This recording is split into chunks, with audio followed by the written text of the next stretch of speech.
Good morning to all of you. Welcome to Legal Matters by Sai Babu Sankara. ఈరోజు ఈ వీడియోలో narcotic drugs and psychotropic substances act మీద ఉన్నటువంటి కేసుని గౌరవనీయ సుప్రీం కోర్టు వారు ఒక డెసిషన్ ఇచ్చారు. అది డిఫెన్స్కి బాగా ఉపయోగపడుతుంది. ఎందుకంటే కింద కోర్టులో హైకోర్టులో కూడా కన్విక్షన్ ఇచ్చిన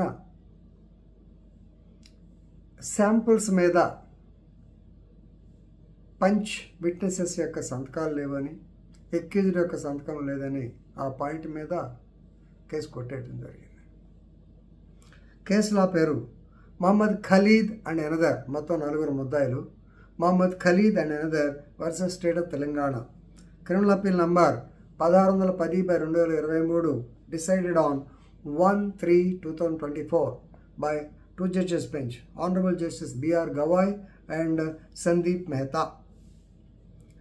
They stated that when the signatures of the so-called punch witnesses are not present on the samples, it can be adversely inferred that the seizure is not correct. Simple point.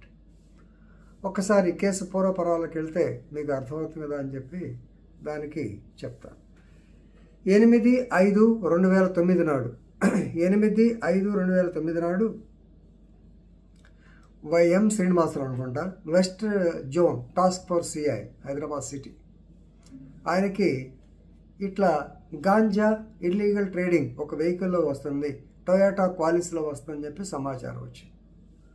సమాచారం రాగానే ఆయన పై అధికారులకి source of information పైన చెప్పి he took permission from them and he proceeded to the place and searched, stopped and searched the vehicle AP09AL 6323 Toyota Qualis.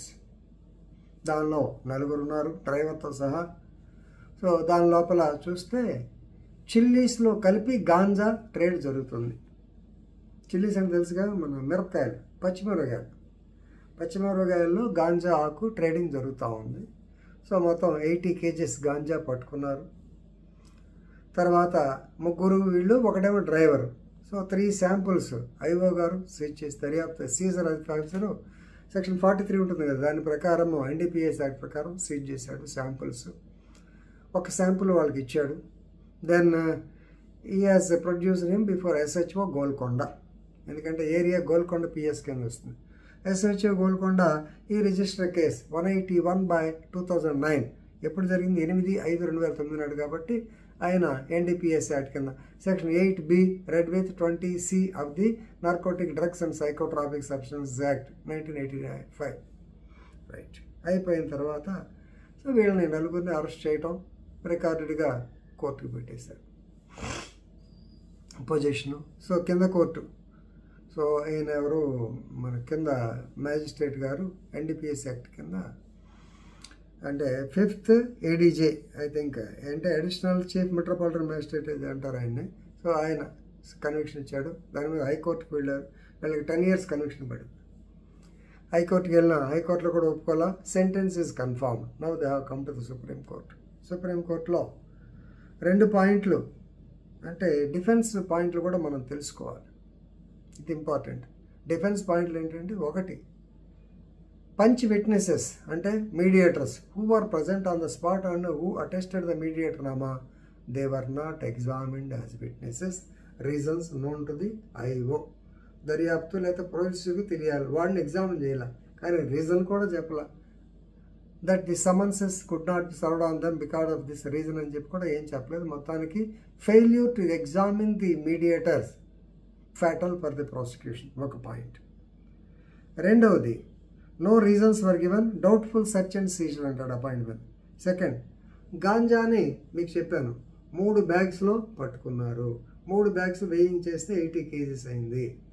They were not separated from chillies. దీనిలో ఈ 3 bagsలో chillies ఎంత, గాంజా ఎంత separate చేయాలి, ఎక్కడ not mention. ఇంకో విచిత్రం ఏంటంటే, కోర్టుకు వచ్చేటప్పటికి ఈ 3 bags అలా 7 bagsలో ప్రొడ్యూస్ చేశారు కోర్టులో. వెయిట్ అదే 80 kgs 7 bagsలో. జడ్జి గారు అడిగాడు, ఏమిటయ్యా అంటే, సార్ ఇది పౌడర్ అయిపోతుంది, అవన్నీ మామూలుగా కట్టినటువంటివన్నీ ఇబ్బంది పడమంటారు, ఆ 3 bags అనేవి ఇదైపోతున్నాయి, అందుకని చెప్పి మేము దీన్ని అడ్జస్ట్ చేసామన్నారు. దానికి ఏమైనా మాజర్ రాశారా, ఏమైనా ప్రొసీడింగ్స్ ఉన్నాయా? No record is there. That means అక్కడ పట్టుకున్న 3 బ్యాగులు వేయి అవి ఇవి అంటానికి ఆధారం ఏంటి? Link disconnected. Third, FSL report. ఎఫ్ఎస్ఎల్కి పంపడానికే 5వ నెలలో పట్టుకుంటే 7వ నెలలో పంపించారు. There was inordinate delay of 2 months in forwarding the material objects to the FSL. ఈ పాయింట్లు డిఫెన్స్ వాళ్ళు రైజ్ చేశారు అక్కడ సుప్రీంకోర్టులో. Supreme court after careful consideration dealing with sections 49 ముందు చెప్పుకున్నాం. 49 is giving power to stop and search any vehicle. Stop and search. అలాగే 43లో పబ్లిక్ ప్లేస్ అయితే power of Caesar and arrest in public place. Of course 52A is also very very important. And ఇక్కడ main point ఏంటంటే the proceedings were not correct. Right. IO ఎవిడెన్స్లో ఏం చెప్పాడు? 3 samples seize చేశాను, ఒకటి వాళ్ళకి ఇచ్చానన్నాడు కదా, కానీ ఇక్కడ ఎఫ్ఎస్ఎల్కి 3 శాంపుల్స్ పంపించారు. ఇదొక defect. So all these defects go in advantage of the accused. Benefit of doubt was given to the accused. అలాగే confession before police hit by section 25 of the Indian defence act. ఇది కూడా supreme court వాళ్ళు చెప్పారు. కాబట్టి ఇన్ని పాయింట్ల మీద sample packets were not seized properly. తర్వాత A2 and A4 they were not arrested on the spot. Subsequently, basing on the confession, they were arrested. So case is full of contradictions. Therefore, conviction is illegal on the face of record. కొట్టవతల పడేసారు. డిఫెన్స్కి మంచి advantage, prosecution loop holes మీరు search చేసుకోండి. Thank you.